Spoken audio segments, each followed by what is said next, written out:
Welcome back. I'm Alfred Lambremont Webre, and today we're very privileged, our first program in 2016, to be with independent scientist Leuren Moret, who's coming to us today from Berkeley, California. Welcome, Leuren. Thank you. Happy New Year to you and to all our listeners. This is 2016.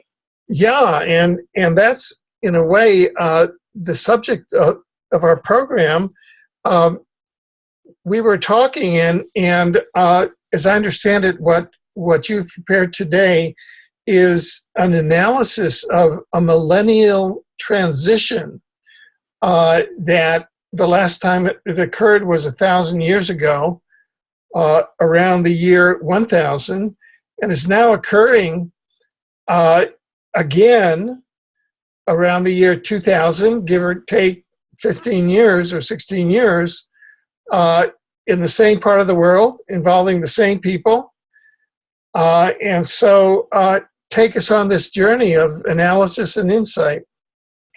Well, there were two very influential sources of information that I'd like to mention that started me realizing that we were here 1,000 years ago with this Silk Road that's being put together by Putin, mostly in Russia, but with collaboration with President Xi Jinping of China.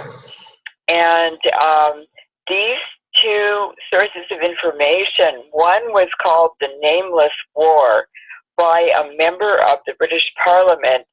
His last name is Ramsay, who wrote it in the early 1940s to try and stop World War II. And when he published the book, he was put in prison without any trial or anything. And the day World War II ended, they let him out. And he went back to the British Parliament, took his seat, and finished his time in the Parliament. And he wrote about all of the wars for the last 1,000 years. And he described the French Revolution, the Spanish Revolution, all of them. And he described, for instance, how the French Revolution was organized. And it was by people who were aliens. Many of them were not citizens of France.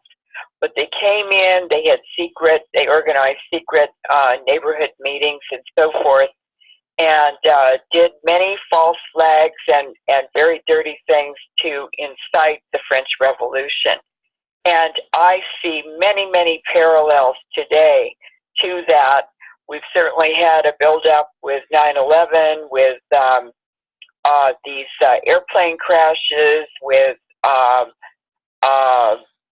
Chernobyl, all kinds of things that seem unrelated, but they're all leading up to exactly what is happening now. And then the other really influential thing is it's a little 5-minute video on the internet called 1,000 Years of War in 5 minutes on YouTube.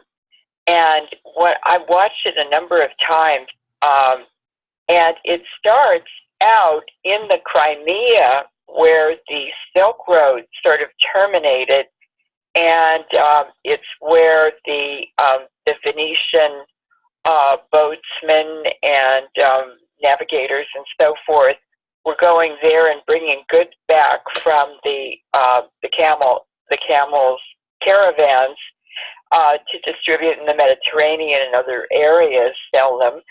And also later they moved the port to Genoa, and that was a whole new economy based on the Silk Road. So then at the end of the film, we're back at the Silk Road with Putin and with China, and this new Silk Road will go from Beijing to Moscow to Berlin and then into the Middle East, and Putin has even extended it to Egypt. And so what we're facing is a new economy based on uh, continent-wide transportation. New form. This is a new form of transportation. Putin is building a railroad from Beijing all the way probably into the Middle East and perhaps to Egypt. And it will be one gauge. Now, Russia has a different railroad gauge than Europe does. So trade has to be unloaded at the border of Russia and whatever country they're trading with, and loaded on another train that can continue on into Europe. So they are going to have peaceful trading. He wants a peaceful trade economy without all the wars and the destruction that has been characteristic of capitalism, and certainly the last couple of 100 years. And also, the weapons have gotten so lethal that have been developed that they're really destroying the environment. They're destroying the genome of all living things, and really the changes are very, very serious, and many of them are irreversible. So let's hope that this leads to something better than what other things that are possible that aren't so good. And I think that certainly control of the population using electronics and electromagnetic waveforms is one of the biggest developments that they're planning to use to control humanity. And we're already seeing it rolling out, especially in California where I live. And a lot of it was developed in the nuclear weapons labs, but also during the Cold War, secretly, HAARP was developed with the Soviet Union. So they were co-partners. They've always been very, very good friends. They still are. The Americans provided the Brooklyn basement Jews who were the Bolshevik leadership mostly, who overthrew the Imperial Russia. And that resulted in a tremendous loss of life and many deaths and very profound changes in Russia. And I have to give it to Putin for spending the last 15 years, it is his life after all, fighting corruption in Russia, trying to, and basically that's what he's doing in the Middle East and Syria as well. Corruption is something he does not like. And so I can say that the recent article by John Paul Roberts about the 21st century of just immense fraud in the United States is something that I would recommend that people read too. It just came out in January of 2016. So here we are at the 1,000 years later, and it's all happening all over again. It's just that the military toys, the law enforcement toys are much bigger. They're much more lethal. They allow much tighter control, and they're going to cause a lot of major changes in how we live, how we die, where we live, what we do. There's a lot of forced relocation of populations that's happening all over the U.S. and all over the world. And there's even an office in the UN and a special director of forced relocations. But if you look in the Bible, they were doing that in Deuteronomy, and it's always been part of war and warfare. So going back to what's happening now is, I think that Putin's speech at the UN on September 29th, 2015, when he warned about the terrible threat of global terrorism. I think many people didn't really understand what he was talking about. But now that it's January 2016 and we've been watching the news, mostly Russian news, for 4 or 5 months, I think people do really understand a lot more about the threat of this global terrorism. And so I would like to talk about that. Okay, and really, when you're talking about global terrorism in the context of Putin and what Putin has done, you're talking about surrogate warfare by the Anglo-American Permanent War Crimes Syndicate. Because it's it's the U.S., the U.K., and Israel that has been behind ISIS as a surrogate warfare, correct?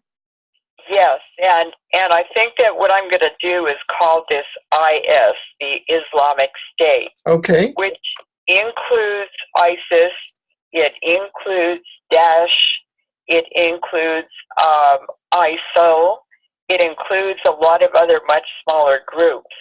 But all of it is funded and was organized through the efforts of the Anglo-American Permanent War Crimes Racketeering Syndicate.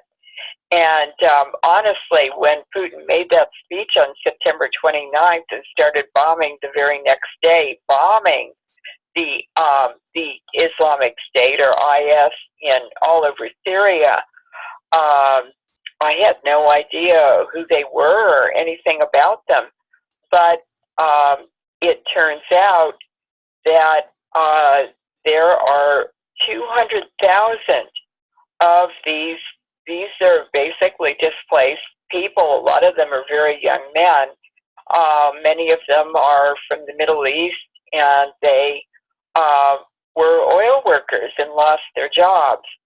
And so the U.S. and NATO and Gladio and the cooperation of European countries, they were all outed by Putin at the G20 meeting when he showed satellite photos of thousands, I said thousands, of oil tanker trucks hauling illicit oil stolen from the Iraqis and from the Syrians, and they were driving it into, and they have been since the Iraq War, probably in 1999, driving it into Turkey. And it's President Erdogan, whose 2 sons own 2 big shipping companies that transport oil in tankers and deliver them to customers. And since they started stealing the oil in Iraq, they have stolen something like $5.5 trillion worth of oil from the people of Iraq. And in Syria, they've been, it's the European countries and their allies who've been carrying out wars and through these proxy militants and proxy terrorists. And they've stolen $800 billion worth of oil in the last 4.5 years from the Syrians. So that's tremendous revenue, and some of these terrorist groups are getting $1.5 million, $2.5 million, $3.5 million a day, and that is the fact that they're so well funded indicates that big powers are involved. And what Putin said in his speech at the G20 was that 40 countries, over 40 countries, had been identified by Russian intelligence and researchers, investigators, and he said, looking straight into the audience, and some of them are here today as members of the G20. And everybody kind of sat up hoping that he wouldn't name their country. And he said, like Turkey. And the reason he said that, which has emerged since that conference, is from the many, many, many aerial photos of Russian fighter jets and bombers, strategic bombers, bombing convoys of 1,200 and 1,500 trucks going into Turkey loaded with oil or coming back from Turkey empty. And Putin said initially there were over 12,000 tanker trucks. I think there are many more than that. They've really destroyed a lot of them.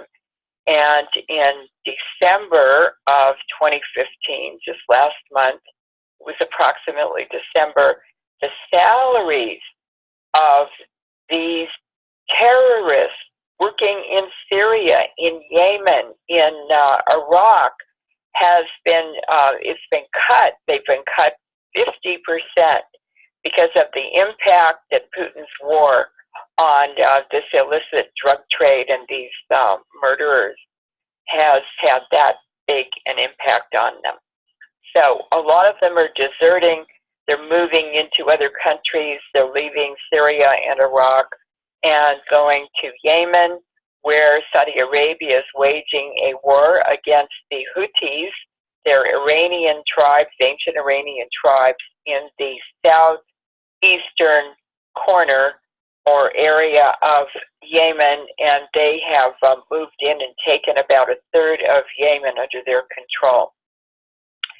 And we have Blackwater. Eric Prince is very involved with mercenaries now that are being paid by the Saudi Arabian royal family to fight. Saudi Arabia doesn't have much of a military. They're useless, so they have to hire them. There are British mercenaries there, mercenaries from all over the world, actually, in Yemen. And the U.S. is strategically involved in that as well. Yemen also has big oil deposits that are undeveloped, and the single person who actually started the Saudi Arabian war against Yemen was the deputy crown prince, Mohammed, who is 31 years old, and he's the son of the new king of Saudi Arabia, King Salman. And he wants to be the next king of Saudi Arabia when his father dies. So he started this war in Yemen, and you just talk to anyone from the Middle East, they just say, oh, they'll never win that one. No, that was the wrong country to pick, because these Houthis are very tough, and they're fighting guerrilla warfare against these troops who've been hired to get rid of them, and it's not going too well for the Saudis. Another thing that's happened is, well, I'll go back and finish. So Putin exposed these countries, some of them that were involved in this oil trade. The biggest recipient of the illicit oil that they're buying for like $12 a barrel, $14 a barrel from the terrorists is Israel. And then they were reselling it at $60 or $80 or $100 a barrel or $110 a barrel, depending on the fluctuation in the prices. And that's just an awful lot of money. That's a lot of oil to move around and people not to notice. I mean, you have to admit that.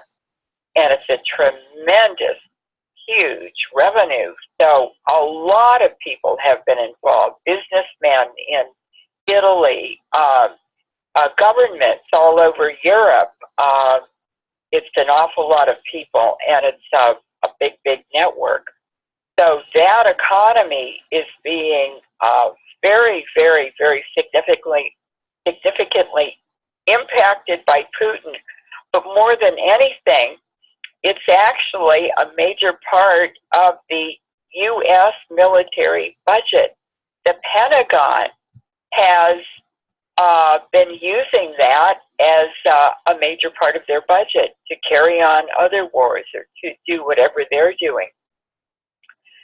So there are a lot of vested interests, and I really think Putin's very, very courageous to do this.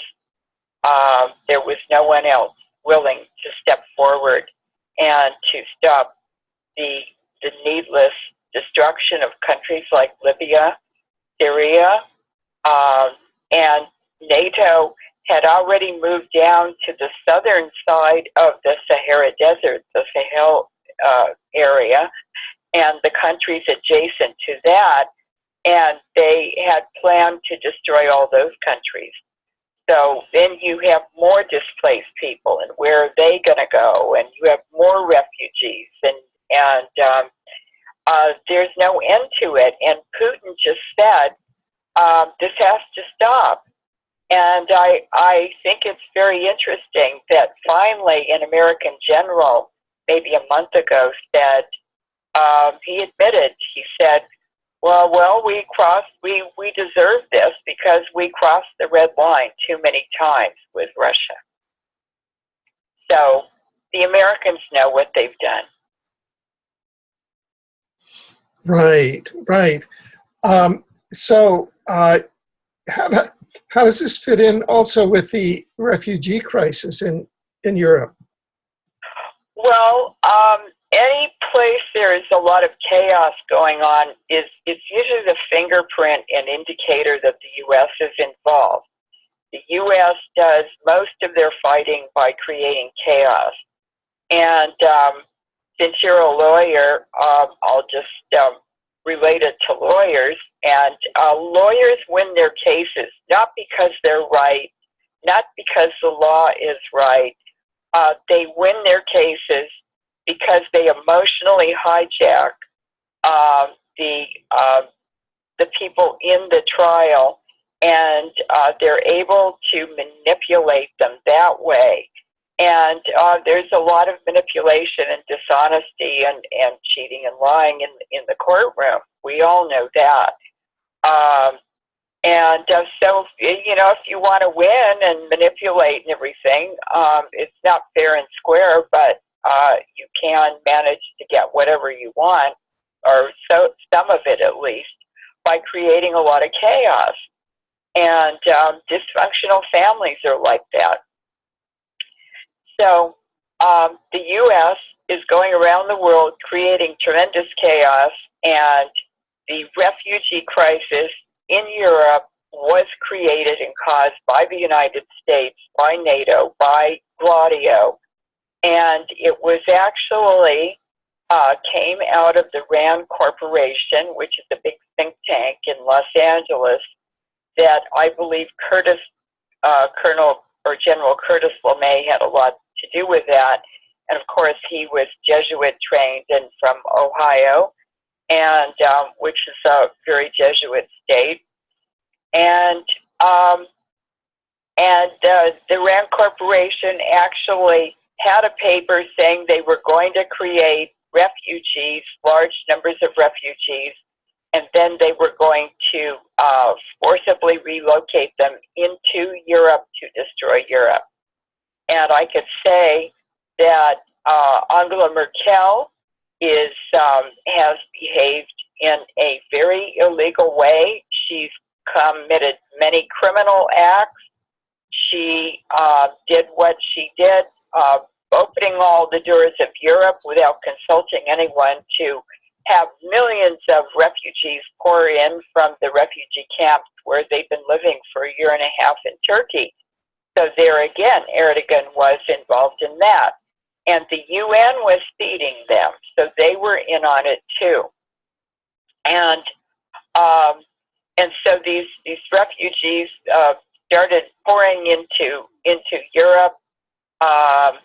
It's been very, very upsetting for European people. I know people in Europe who have told me that a number of young men from the Middle East had moved into their little village, like in Holland or other countries, and they were very apprehensive about it. But since there's been publicity and problems like this alleged rapes of many women in, I believe, Cologne in Germany around the holiday season, that really energized people to start fighting back. Merkel has been called twice to Bavaria by her own party, demanding that she stop this flow into Germany and into Europe. And I know that one of the reasons she did it was probably because the U.S. was blackmailing her. Putin even said publicly that she had been blackmailed in other issues by the United States government or people working for them. And also, Germany has an aging population, and they need people to factory workers and cheap labor.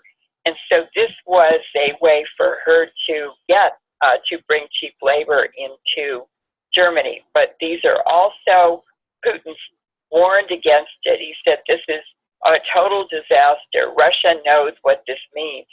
We have a very, very diverse country, many religions, many cultures, and he said this is going to be a total disaster in the European Union. And indeed, Alfred, the European Union is falling apart. Countries are taking their currencies out of vaults and beginning to reintroduce them back into the economy. It means the euro is in danger, and other countries are just closing their borders. Austria said no more. Hungary, the president of Hungary said none are coming into Hungary right from the very start. And he was the first one to put up a razor wire fence around his country to keep them out. I feel sorry for these people. They are displaced. They did not ask for the Anglo-American wars that destroyed their countries. And plenty of European governments were involved too. Looting and pillaging and destroying societies is how so much of these economies are supported. We need a whole new economic model. And I think perhaps the Silk Road, this new Silk Road, will be a new model. It can't be the same. It's not going to be the same, but I do hope it's much better and a more equitable kind of trading where all parties benefit. That creates wealth.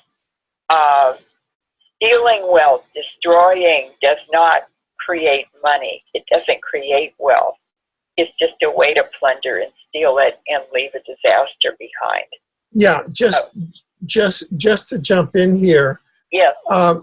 Going back a second to the refugee crisis issue. In the same way that the San Bernardino attacks have been, under certain analysis, been shown to be false flags, and that the two individuals that were killed there, one a Saudi Arabian woman and her husband, were typical patsies in the false flag. There's some analysis online that tends to show that the alleged Cologne rapes are in fact false flags as well, i.e. that you could have matrix controllers as part of the staged refugee crisis. The rapes are thrown in there as kind of an agitation or an escalation. The destabilizing factor. I just wanted to add that. I completely agree with you. And what occurred after that was publicized, remember who owns the media, after that was publicized, there was a tremendous response, especially in Germany, that just turned the whole country and even her own party against Merkel. And one of the Bavarian mayors put a number of young men, Middle Eastern young men who were refugees, with their consent on a bus, and he called Merkel's office in Berlin and he said, I'm returning these refugees to you and don't send any more. And it was symbolic, and the young man had agreed to it. But that was the turning point in Europe. It was that Cologne episode, and I believe it was staged, I'm not sure by who, perhaps by people in the European Union, I'm not really sure, but it's the European Union that is most threatened by this refugee crisis, and actually it's falling apart. It is going to be destroyed by the refugee crisis. And so hopefully countries will go back to their own currencies, they will have borders, and they will have their sovereignty back. European countries aren't even sovereign anymore. These are administrators who run the European Union, who make all the decisions, and there's no input or anything from the public. Now, they're going to do that in the United States, too. The states are going to go away. We won't have elections. There will be administrative appointed officials who make all the decisions and give the orders. And I'm seeing at the University of California, they're hiring. I've heard people in coffee shops and standing in line at restaurants talking about the new chairman of the department who there wasn't any faculty meeting to decide issues or problems or discussion or the faculty to vote on things. They were horrified that the new head of the department just had a meeting, a private meeting, and came out and told them what they were going to do. And so that's happening here in the U.S. too. We have homeless people all over the place, starving, and 52% of the people in New York City have run out of money. They've gone through their savings. They're not employed. There aren't any jobs. How are they dealing with this new lifestyle? And with every year, Congress takes away more benefits. They want to take them all away. So Americans are faced with relocation, forced relocation too. They're having to go home and live with their families. 25% of young people can't find jobs. They're living with their parents or their grandparents. So it's happening globally. It's not just in Europe. But the refugee crisis is very different from what they're doing in the United States. And that was creating all of these homeless people by destroying their countries. And it was the U.S., NATO, Gladio, and European partners who did that, and looting those countries, and then funneling all those refugees into refugee camps in Turkey, where they put them in cold storage for a year and a half, and then they unleashed them on Europe. And what we're seeing is terrorism all over the world. Outbreak in Indonesia, outbreak in this country, in that country, and it's just days apart. And then that unleashed on Europe, and think of those poor refugees running through fields with babies and elderly people and sick people and injured people. It was really horrible to see. And a lot of them drowned in the Mediterranean in leaky boats others were in trucks, refrigerated trucks or whatever, and they suffocated. And then the truck was left by the roadside at a road stop and discovered in Austria. So this is one central, all coming from one central source, and it's all coordinated, and the U.S. is up to their eyeballs in it, and so is Obama. Right, right. And do you know how ex-President Clinton, Bill Clinton, introduced the new President Obama to some Americans? He said, and I'd like you to meet President Obama. He's your executioner. And that's exactly what's happening with the chemtrails, the vaccines, the GMO food, all of the things that are happening to America. Exactly. And they are false flags. Exactly. So tell us more about Russia and the New Silk Road economy then. Well, this is very, very interesting, and it also relates to the terrorism. But back into the 1800s, the threat of Germany and Russia joining forces and collaborating and cooperating as a manufacturing and economy and cultural center was always a threat. And the people who control the world never wanted Russia and Germany to join forces to build a new economy. They have many, many talents. The Russian scientists are very good. They're very pragmatic. They're very good at engineering. They're very practical. The United States, for instance, has a $55 billion military budget, and Russia has a $50 billion military budget. So here's Putin with a $50 billion military budget just cleaning the clock in Syria.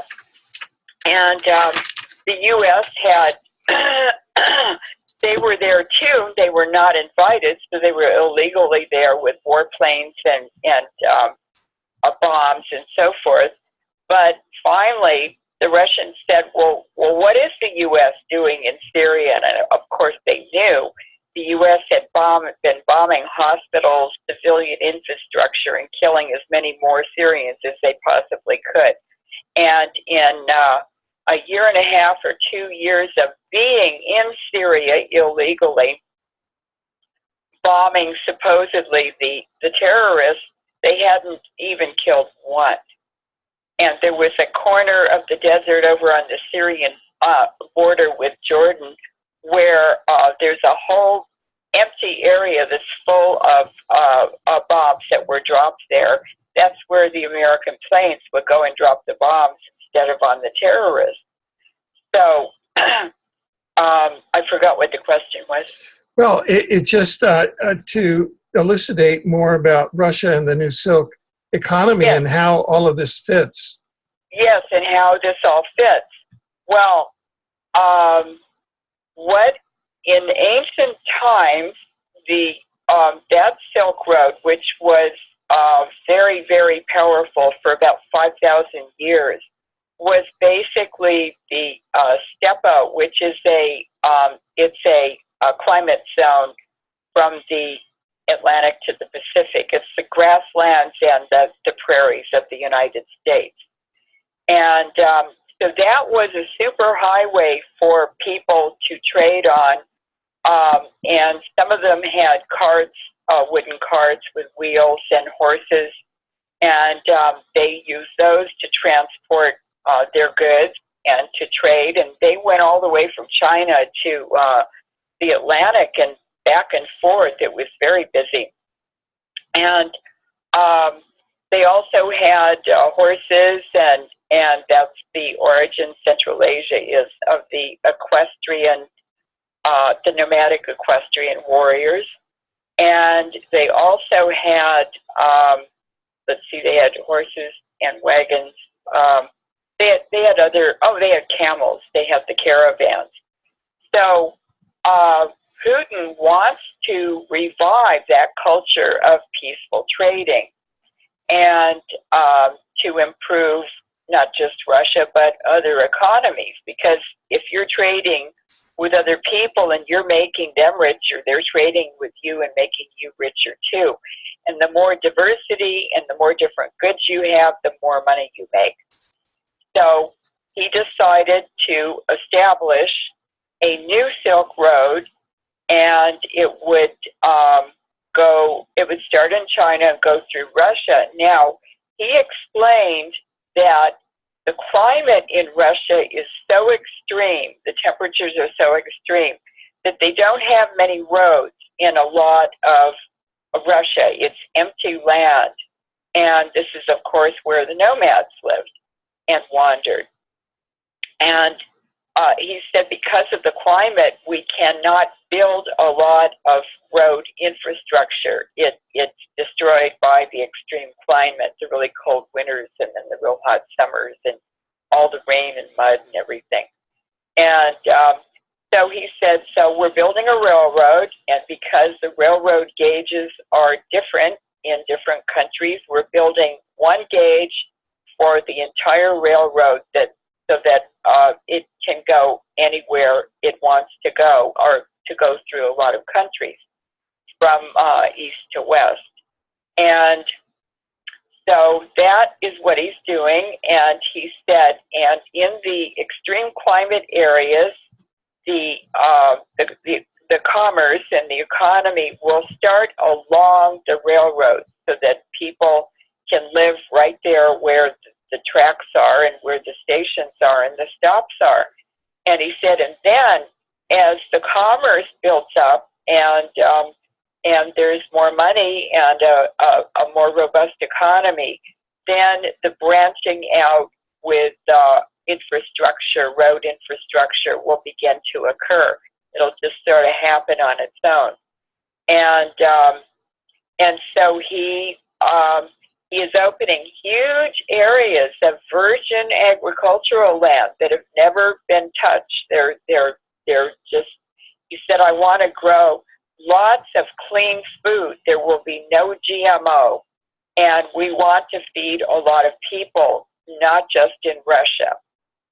But we'll be providing food for Asia, for Southeast Asia, for the Middle East, for Europe, whoever wants it.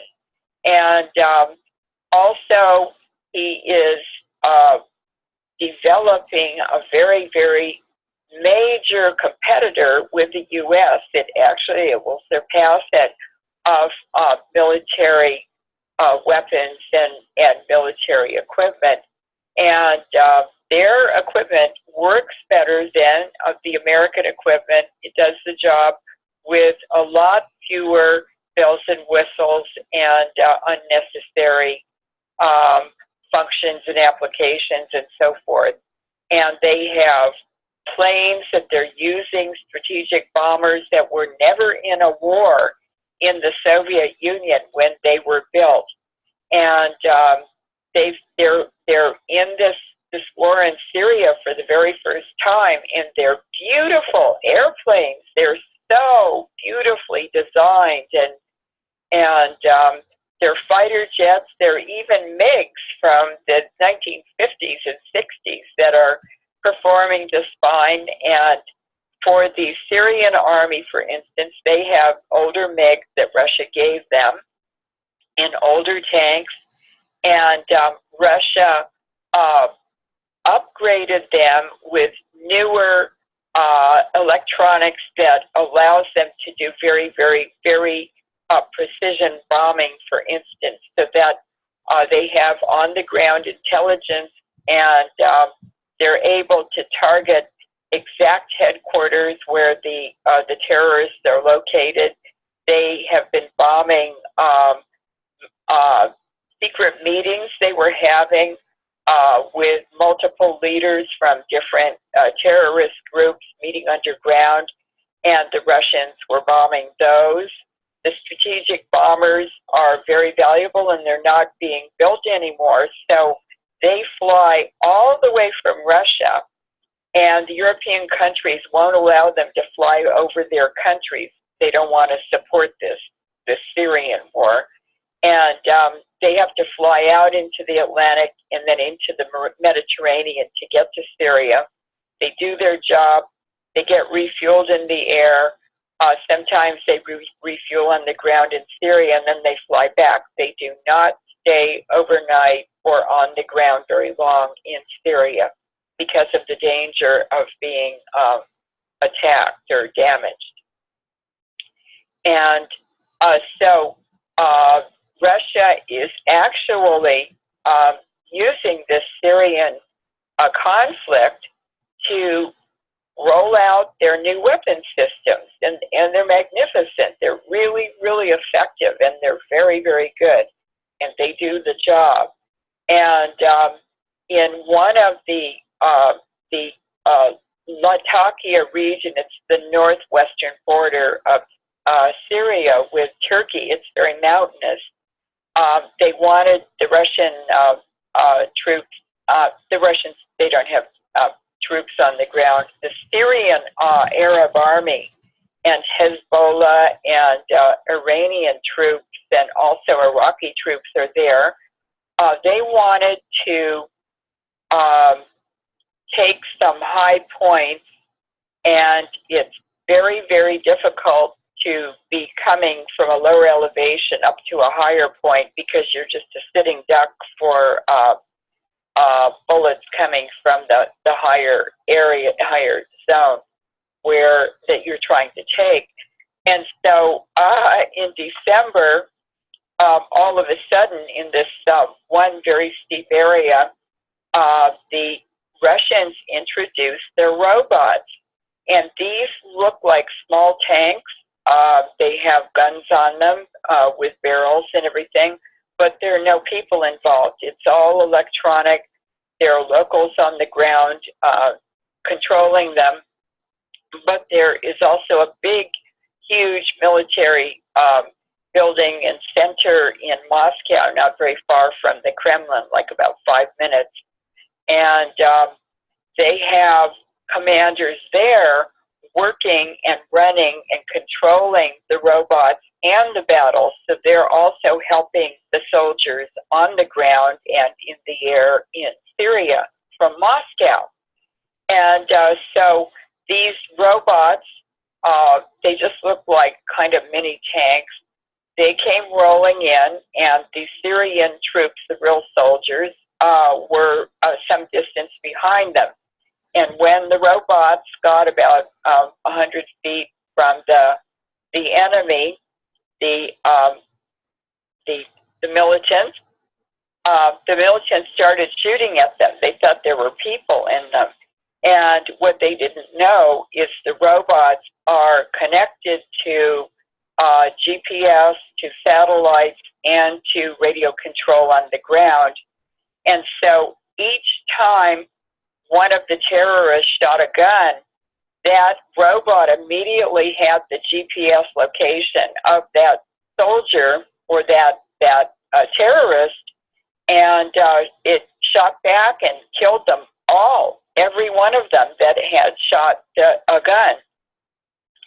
And after 20 minutes, the militants that were left got up and left all the dead and the wounded on the ground, and they left all their ammunition and their guns and everything, and they ran off for the high hills, just absolutely frightened to death. They'd never seen anything like this before. So these are the kinds of new technologies that Russia is rolling out in Syria, and they're having global coverage through the internet and television and everything, the news, and even the Western media is covering it now. And so they're having very good sales on military equipment to other countries. And I I am very, very impressed with the very precise bombing and targeting of the enemy only. They will not attack in civilian areas if they know civilians are there. They have other ways of doing it, and they're very, very careful. And something I really noticed, because I'm always looking for it on battlefields, is the how much depleted uranium any particular military organization is using. And what I noticed with the aerial bombing, all of the Putin and the Syrian army, is they only use depleted uranium for very deeply buried headquarters and tunnels, or specific targets that require that to destroy them. So they have used mostly conventional weapons, and I know that during the 4.5 years of fighting that preceded this, that Syria was very contaminated with depleted uranium. So that's the military end of it.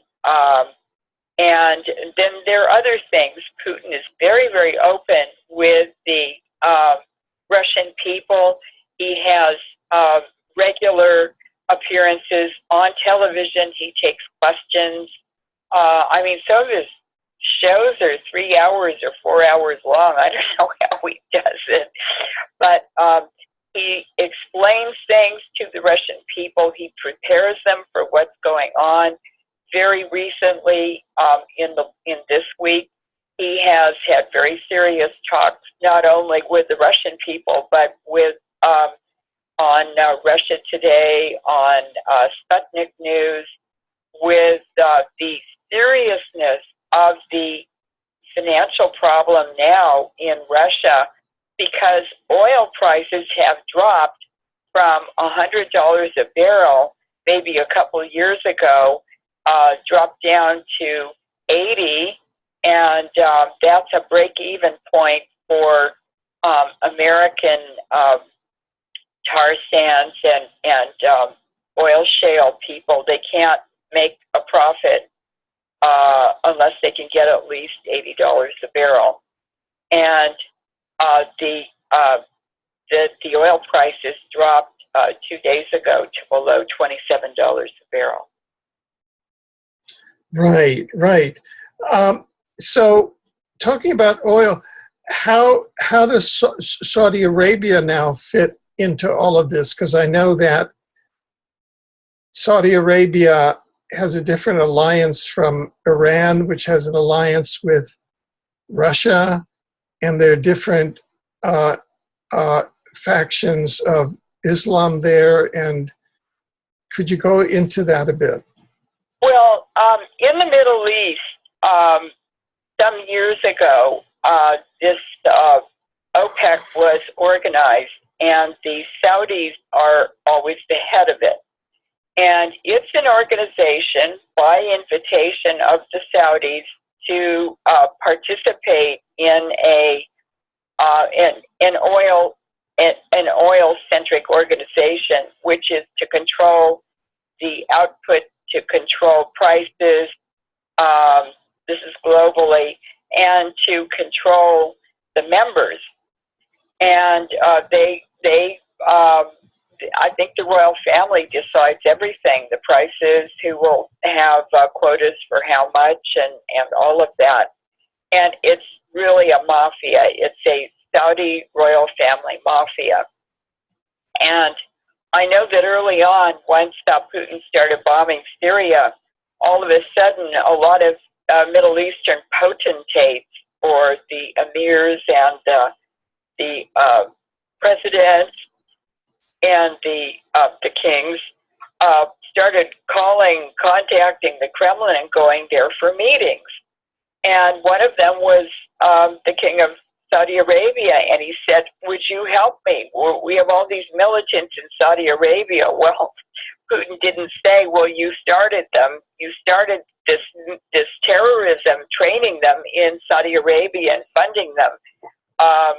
Putin didn't say that, but they did have discussions about becoming partners or having some kind of partnership with oil and gas, and that would be mutually beneficial, but Russia was not interested in joining OPEC because it's so restrictive, and they wouldn't allow other countries to make decisions for them either. So then the sanctions against Iran for what the Western countries believe were nuclear violations were lifted this past week. And so Iran, which has more natural gas than any other country in the world, and Russia, which probably has almost as much now that they have claims on the Arctic as well as Siberia, they decided to make a partnership. And it was really very interesting because the president of Iran is a religious man, and Putin took a gift to him. I love his diplomacy. It was a big chest that two men had to carry off the plane, and then it showed in the news. They were in a building, in a room, and Putin opened the chest and presented his gift to the president of Iran. And it was out of one of the Russian museums. It was a very, very old Quran, and it was about maybe 3 feet long and 2 feet wide, something like that. And the president of Iran started looking at it. Someone turned the pages for him with gloves on to protect the paper. And that man was just thrilled with that gift. He really appreciated it. It was very, very personal. So Putin's very good with diplomacy, and he's on very good terms with the president of Iran. And so the president of Iran sent Iranian troops to come and fight with the Russians and their allies in Syria. And so Russia and Iran control the greatest natural gas deposits in the world. And that's not a small thing. It gives Iran a very, very good geopolitical position now in the Middle East. And Saudi Arabia is trying to be the head of the Middle East, the most influential country in the Middle East, control it. And Putin is sort of supporting Iran as the new leader in the Middle East. And it will be Iran, because what the king of Saudi Arabia did was to lower oil prices so low that he bankrupted all of his competitors in the United States, the guys that, extracting oil from tar sands and from shale. And that's very expensive. As I said, they have to make at least $80 a barrel to break even. And so the king of Saudi Arabia kept lowering the oil prices and lowering the oil prices. Everybody in OPEC had nothing to say about it. They had to do it too because they were members. And finally, a couple of weeks ago, the oil price was $30 a barrel. So he's been doing this for 2 years, but he's bankrupted Saudi Arabia. They have 1 year of money left, and then they're bankrupt.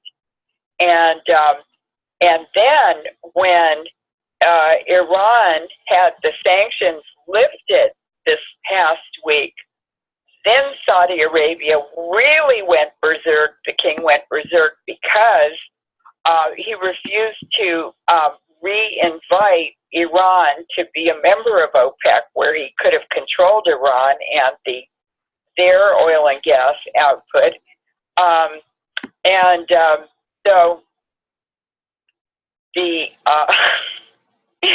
So now Iran is free, and they could they can buy and sell and pump anything they want to do. They just have to find a buyer for it.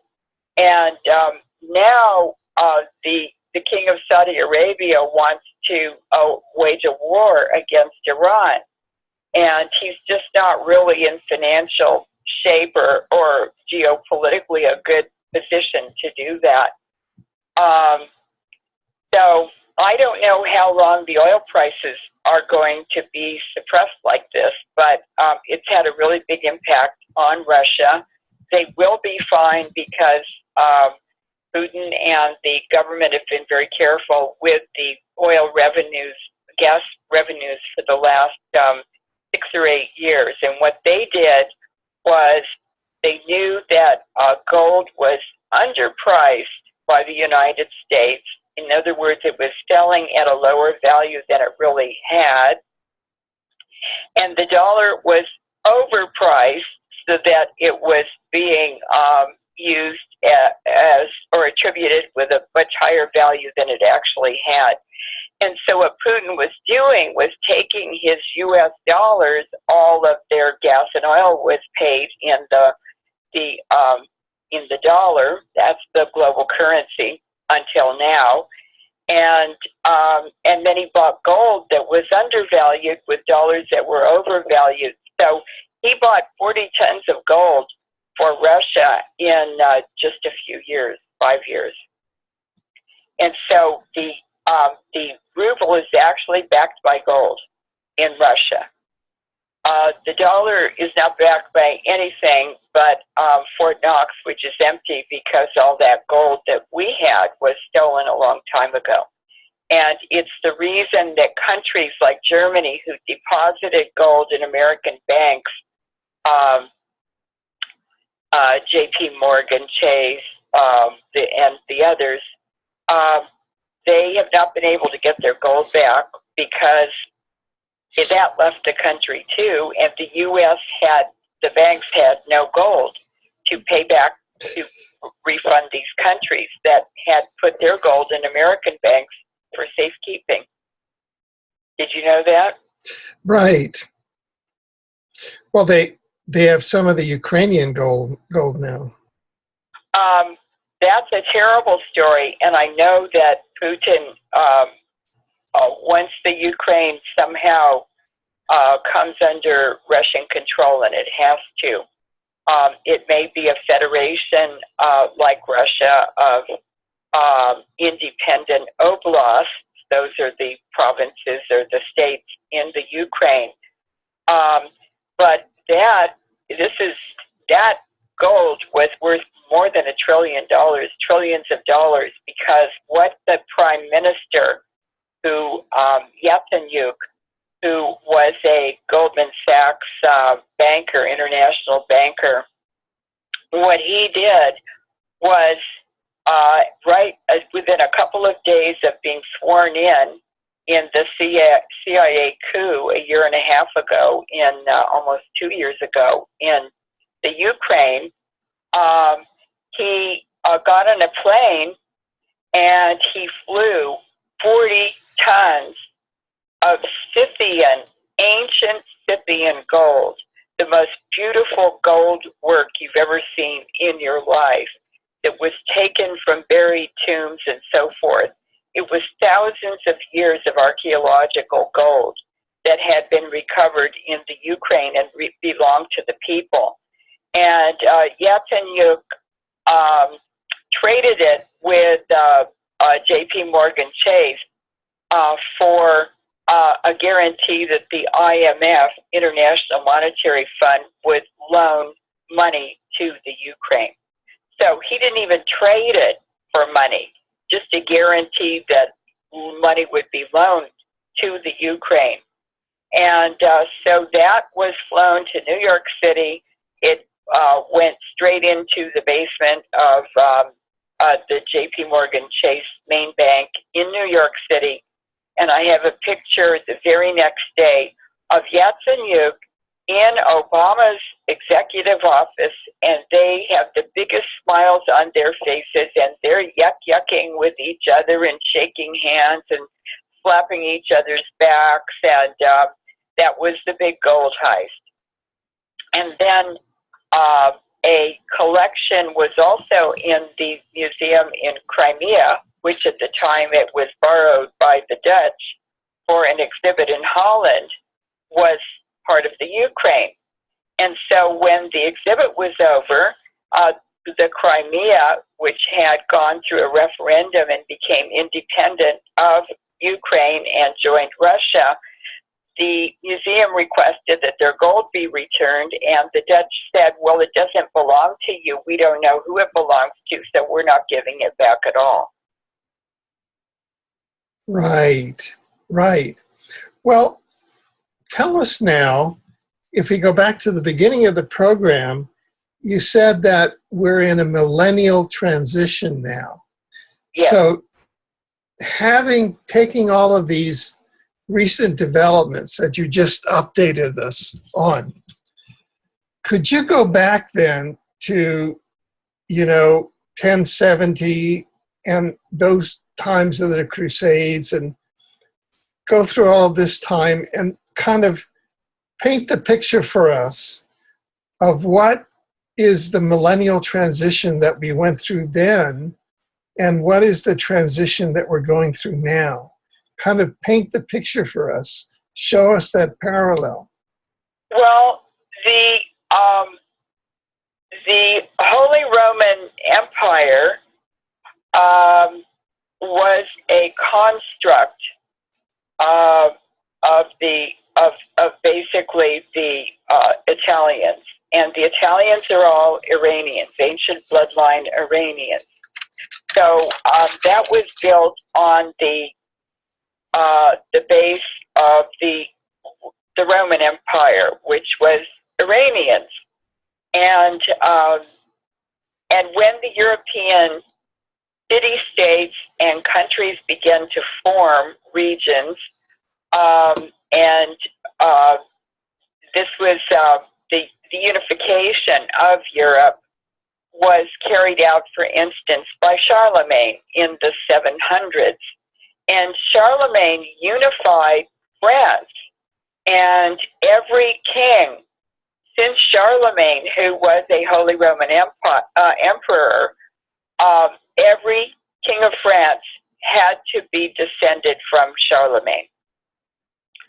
So basically, Charlemagne ruled France for almost over 1,000 years, and I think that's really fascinating how these families and bloodlines maintain their influence and protect their wealth, and even they have very, very strict breeding programs in order to do that.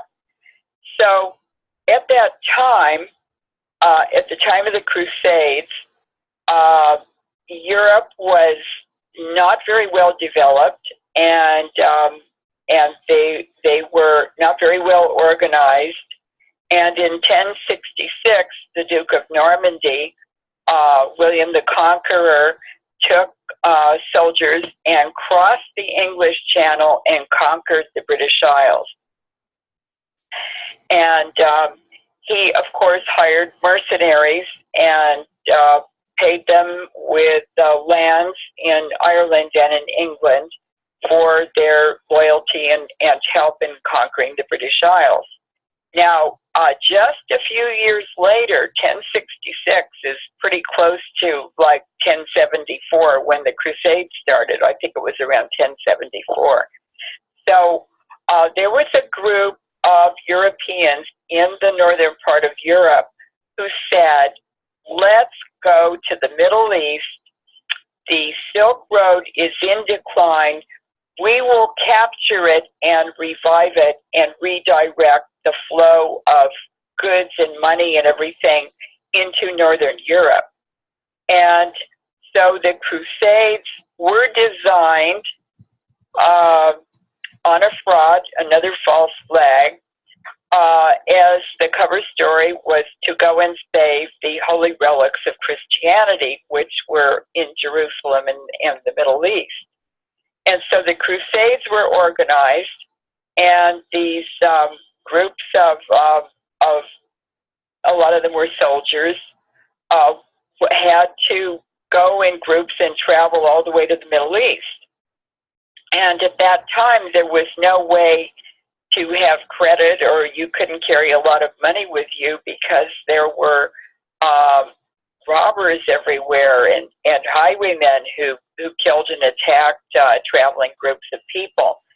So the Knights Templars, one group of the Crusaders, decided to set up a bank, or a sort of a banking structure where the Crusaders going to the Middle East could deposit things of value or leave gold or money or whatever with the Knights Templars, and they would carry a letter of credit with them, just a piece of paper saying that they had this much deposited in Europe with the Knights Templars.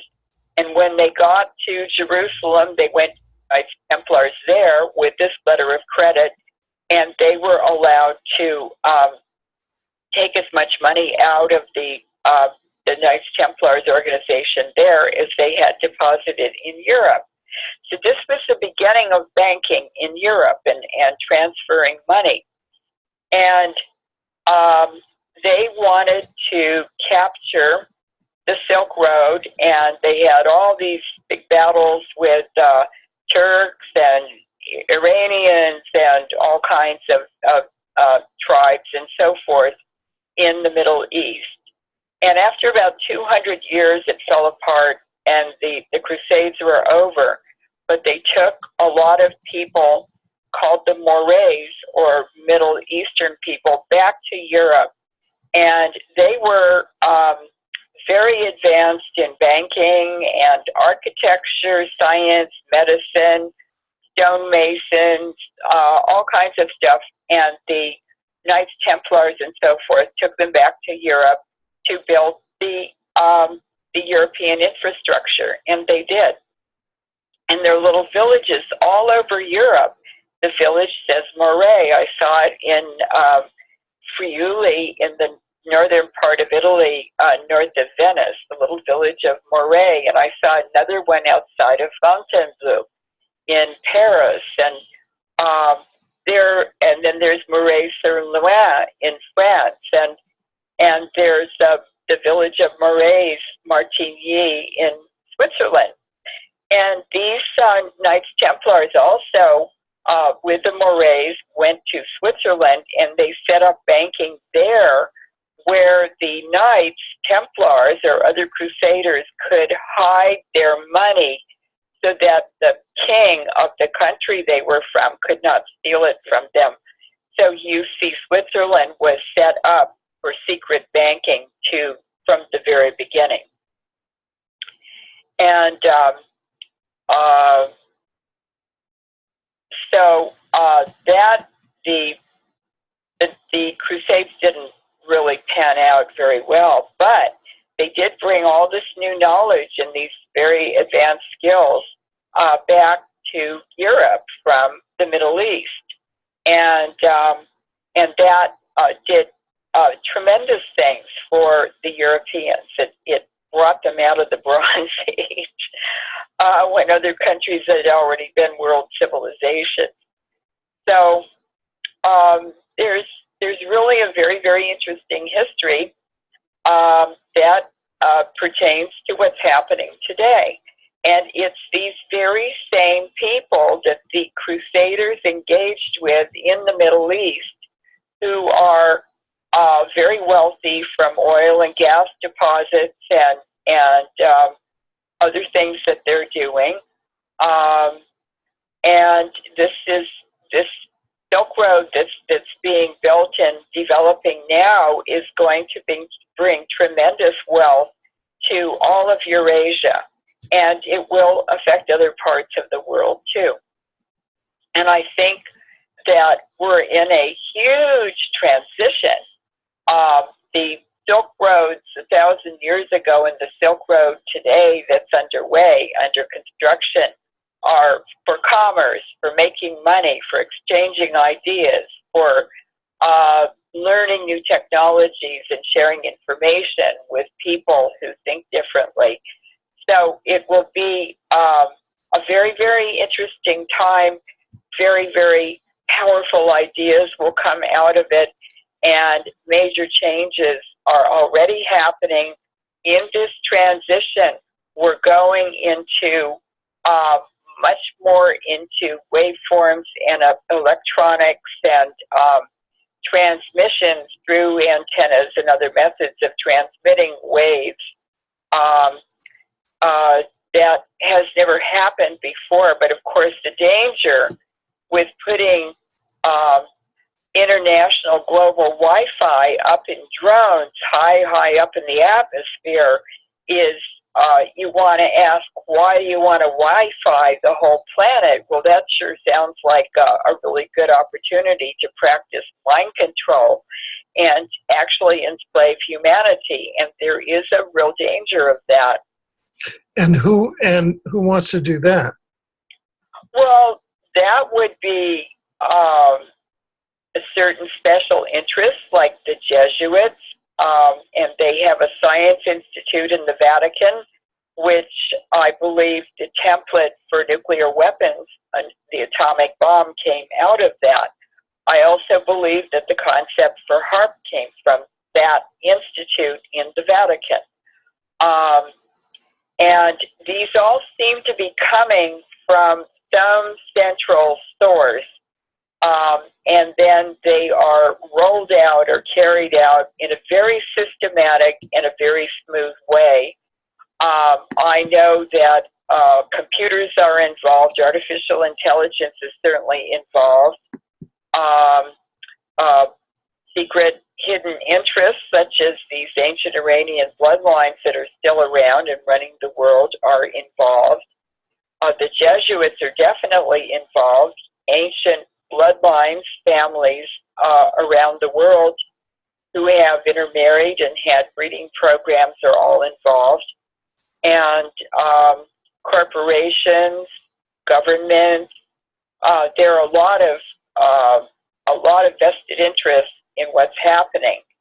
And for instance, I noticed the biggest changes, I think, are with electricity and electromagnetic frequencies and transmitting and receiving. And the chemtrails are involved in this. They're metal particulates, nanoparticles of metals. Nanoparticles are transmitters and receivers. They're an antenna, actually.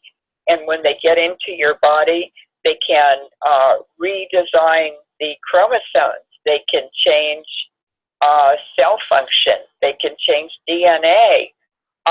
They are very, very dangerous. They're playing with very, very dangerous technologies that are irreversible in many cases and can also be misapplied to enslave people. So out of everything that has a benefit, there's also a dark side to it. So we need to really legislate and regulate and codify these things, these technologies, or they will be used against us just as they are being used against us now. And it's really frightening, actually. Now, why has the U.S. taken such a negative and retrogressive role toward the Silk Road, and instead of joining in the prosperity, just taken the role of creating IS, the Islamic State, and just been a general terrorist in the area, instead of joining in as a co-partner with Russia and with China? Well, I believe it's the wisdom of age and the fund of knowledge that these ancient cultures have that are passed on even today. And so Asia and Central Asia are very, very old regions with very advanced populations and cultures. And they, after all of Europe, I mean, all of Eurasia was settled by Central Asian people. Many, many were Iranian bloodlines and Iranian tribes. And so when Putin, who has not only an international law degree, but he also is a black belt in martial arts, that's a fantastic strategy to use in anything you're doing. And I'm sure that he studied The Art of War by Sun Tzu. Nobody can beat that for a war manual. And so then you're looking at a country and a military and a political climate in the United States made up of people who have been here less than 250 or 300 years. And the American culture isn't really a culture yet. It's not old enough. And so the funds of knowledge that they have to rely on are not extensive, but they do make up they make up for not having that old wisdom by the hybrid vigor of mixing all kinds of people together with all kinds of knowledge, different education. And that's how we got big team science. We call it big science, where it wasn't a physicist or a chemist experimenting in a laboratory by himself. It all of a sudden required huge budgets and big buildings and laboratories and dozens of people working on a project. So why is America and young countries so insecure about other countries that are way ahead of them? That's why they underneath, they're really afraid. They think they can't compete. I think that's really the reason. Right. Now,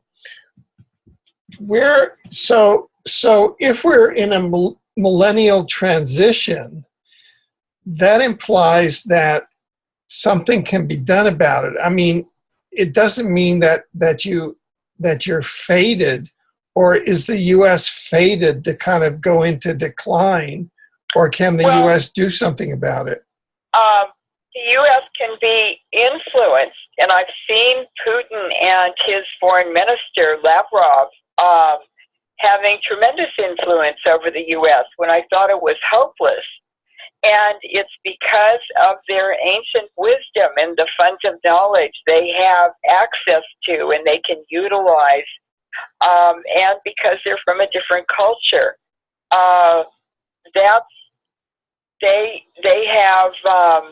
They have more cards in their deck to play with than Americans do, just because we lack the experience that they have that's multi-generational. And we live in a different climate, and they've been through a different history than we have. And my God, if you look at Russians, what does a Russian look like? Russia is just a gigantic bottle of DNA that just got shaken and shaken and shaken, so that you can, in every face, you see another part of Asia. It's an incredible population, but and they still have different religions, and there are even shamans in, for instance, Siberia. They still hunt eagles with eagles on horseback out in the wilds where nobody's ever been. They have a very, very different culture, and Americans basically, I think their value is placed on things that are outside of them, outside of their bodies, outside of their, lots of times outside of their reach or ability to acquire them. But it's a false sense of values, because in older cultures, who you are and your value and your identity, and all of that is internal. You're tied to the land that your ancestors have lived on for thousands of years. And for every pregnant mother, there are rituals and protocols for what to feed a woman when she's pregnant so she has a strong, healthy baby, and then what to feed the mother for the first 5 months or 6 months after the baby's born so that the baby is nourished and strong. And I've noticed in cultures like in Hawaii, where there's a lot of mixing of different cultures, and Hawaii is Pacific Rim cultures, that the birth rates and the infant mortality were quite different for people who were still intact with their culture was still intact, because they were still following the protocols for keeping a baby healthy or caring for a pregnant woman. And when they started intermarrying, these protocols and these safeguards for having healthy mothers and having healthy babies were no longer practiced, or they weren't in the right context, or they got mixed up, or whatever. And the infant mortality went up significantly. So this old wisdom is very, very valuable in terms of survival of society and survival of certain groups. And so old countries still have that kind of wisdom, but new countries like the North America, with the exception of the indigenous people, the native people who were here, they just don't have that wisdom. Canadians, Americans, Mexico is much more indigenous, and they're mixed with Spanish and mostly in other cultures. But they have a very strong Indian cultural bias in Mexico. They still practice a lot of things there that we don't in America and in Canada. Too bad. So I think, does that answer your question? Well, yeah. I mean, it's just trying to see what trends are going to be in the future, and you're suggesting that we're going back to a much more traditional way of dealing with each other, and that is slightly different from the standard propaganda, which says that we're going into this futuristic world. How do you balance those two? Well, what you read in the media is very, very controlled, and a lot of it's propaganda. So woe to people who put too much belief in what's coming through the mainstream media. When I travel around, I've been in 50 countries, I've discovered that the majority of people, especially if they're still in touch with their original cultures, they have their own traditional medicines that they use, and they have their own ways of treating illness. And the wisest ones, the indigenous people and the Russians and Central Asians, they understand, as well as Asians, that illness is caused by frequencies. And our bodies are electrical systems. They understand that. We don't understand that in the West, because we're really behind in physics and connecting nature to religion and to health, and connecting the environment to health, that the understanding that those traditional people have.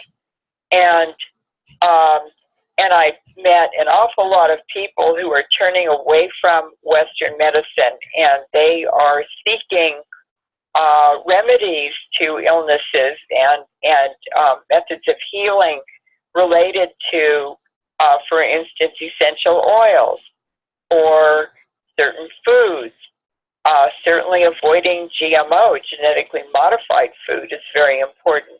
Today, because of the extent of global nuclear pollution as well as chemicals coming out of the chemtrails, people are certainly not as healthy as they were.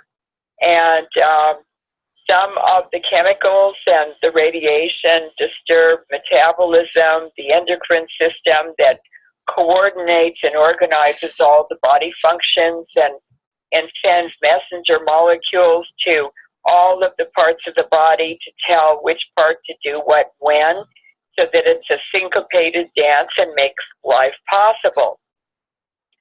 And I think a lot of people have tried Western medicine, and certainly a lot of people who've had cancer or members of their families with cancer would never go through chemotherapy or radiation therapy today, knowing what they know has happened to family members and friends. And it's just a simple frequency. They've known this in Eastern Europe and in Russia. You just transmit the frequency that is normal for that area of the body, and within a very short time, that frequency is restored to that diseased area, and you don't do surgery, you don't have long periods of recovery, you don't weaken the body, you don't do permanent damage. It's a very natural way of healing. And what indigenous people discovered was that root bark, needles, leaves, beads, essential oils will restore the normal frequency to many parts of your body. And I have used them. There's a little store in Berkeley called Lhasa Karnak, and I just call them up and I say, well, I have a Ute Indian here, or a Navajo, or I have a friend who's African American or whatever, and this one has acid reflux, and this one has a infection in the jawbone. It just had a tooth removed, and the infection's still there. What do I give them? I'm going to send them down to your shop, and his name is this or that, or her name is this or that. And so they go trotting down to the shop on their own, and they come back half an hour later. They've spent $3.50, and they have a bag full of herbs and things. And the next morning, usually they're feeling a whole lot better, or the pain's completely gone from the jawbone that was infected. I even use usnea, which is a moss that hangs from the trees with a natural antibiotic in it, and you can use it to heal wounds that are very difficult to heal, and it absorbs moisture 10 times more than gauze or regular normal conventional dressings. And you just leave it on, and when the new skin is grown underneath that damaged area, the moss comes off with the scab, and you have a healed area on your body without any infection, because the natural antibiotics in mosses, sphagnum moss, they used that all through World War I because they had no dressings for wounded soldiers. And so everything we need is all around us. It's just 20 feet from our door if we educated ourselves. And many of the traditional Western medicine and medical procedures actually guarantee repeat business. It never cures the ill. It just makes you a little more comfortable for a while until it comes back, and then you have to go back and buy more medicine or get more treatment.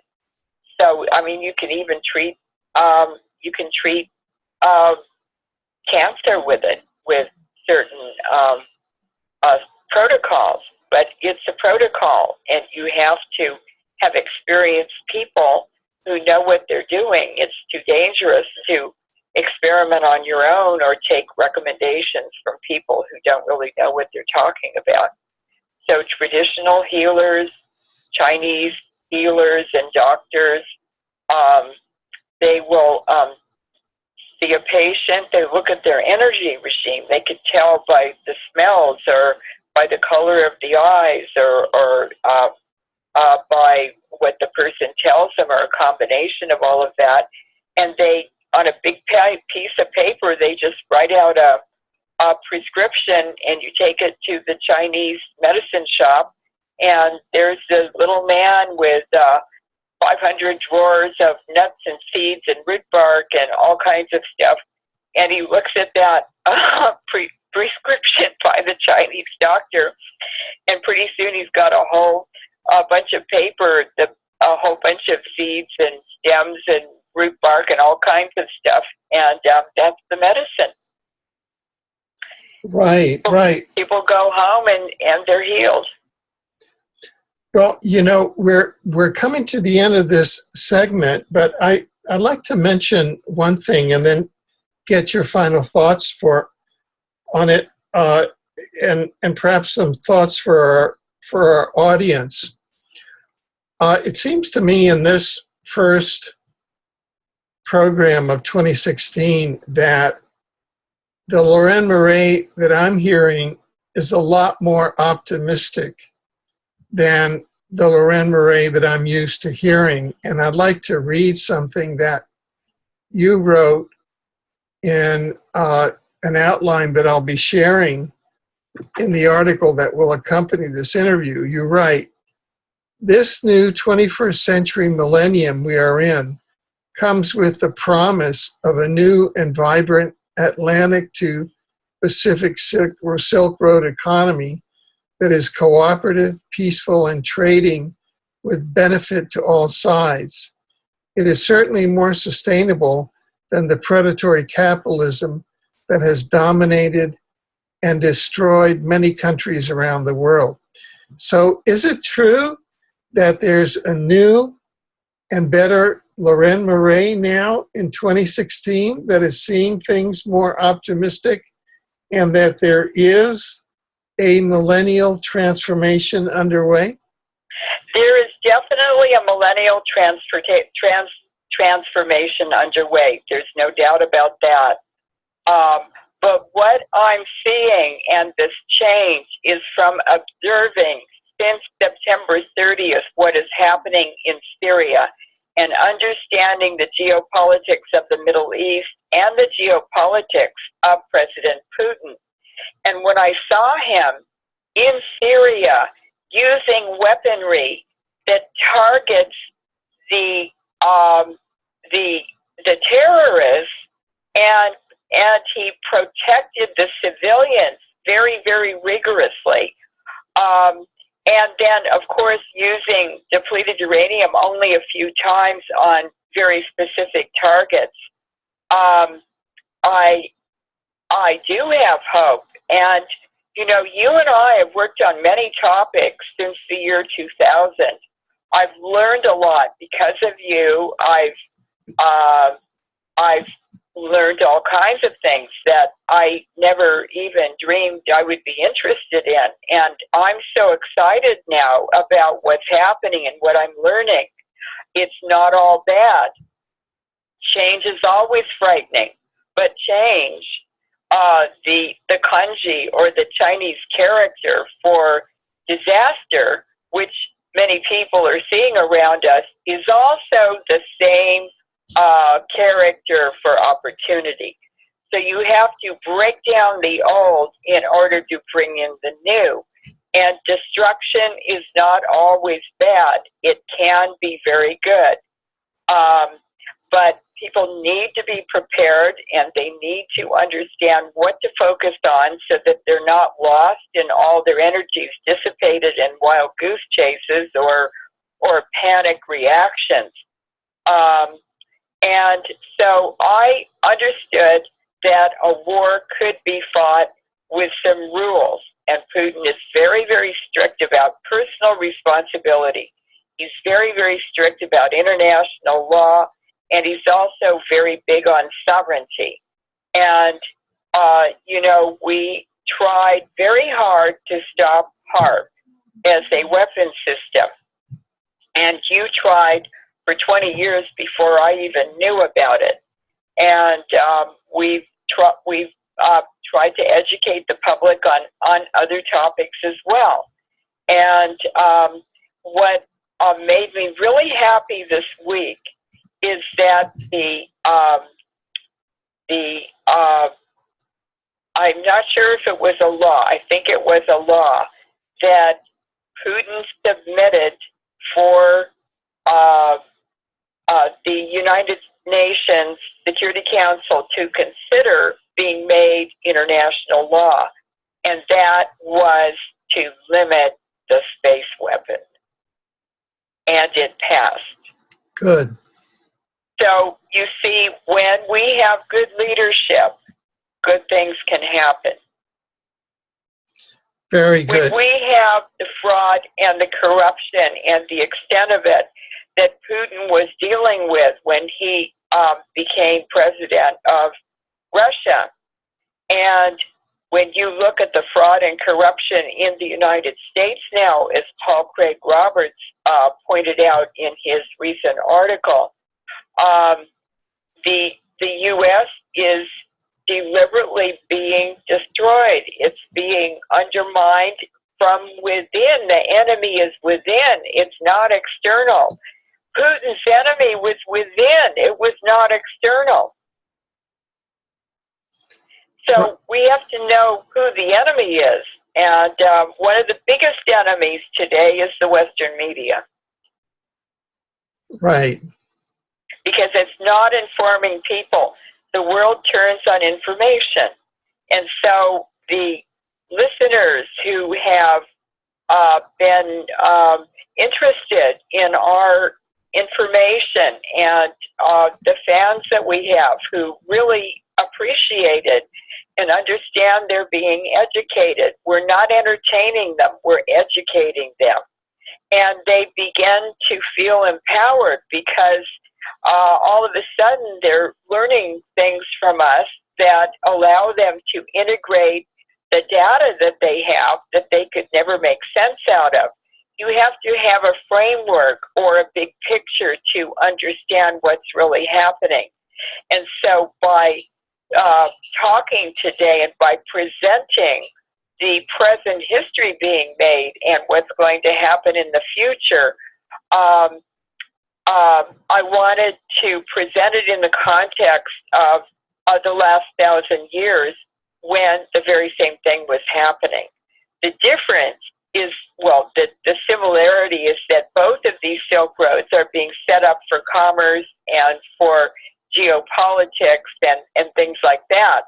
But I believe that the Silk Road that Russia is setting up is going to be more equitable and more beneficial to many more people than the state of economics and plunder that our world has fallen into in the last 1,000 years. So I am optimistic, but I want to thank everyone for listening, and please make donations to Alfred and to our organization. Yeah, where can people get in touch with your work and with your updates and with your writings and interviews, etc.? Well, we have a website called LeurenMoret.info, and we have a donation button. We have a huge collection of my research over decades, and it's very inclusive because I'm interested in a lot of things, but it tends to be science-based, and it's geopolitics and health and everything through the lens of science. But I make science transparent so that people can understand it. After all, they paid for it in taxes, and they're entitled to benefit from it, not just the corporations and the bankers who pervert it. And So I'm a different kind of scientist. I'm a citizen scientist. I'm a humanist. And I always have been my whole life. And I do feel much more optimistic now that I understand more about what's happening in the Middle East and the role that Russia is playing and the role compared to the role the U.S.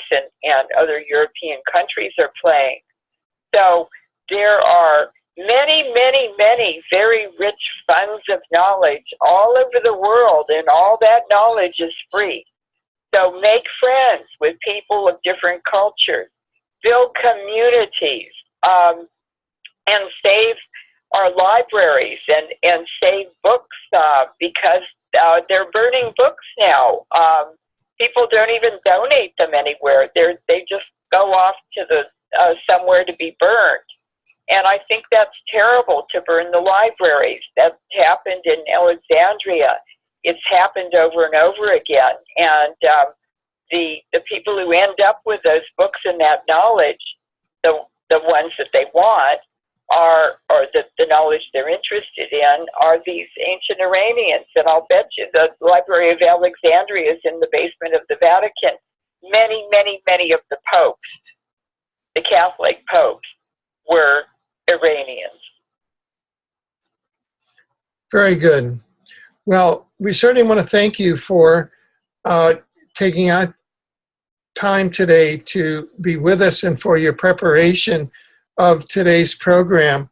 And we look forward to you joining us again in the future as events develop.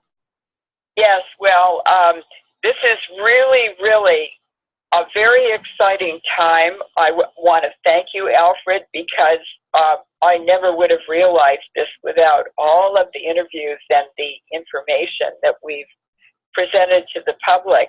I mean, I've learned as much as the public learns, and we learn from each other. Right. Please make comments. People make such interesting comments, and exactly. And we appreciate them. So be part of us, and we'll be part of you. Thank you. Thank you very much.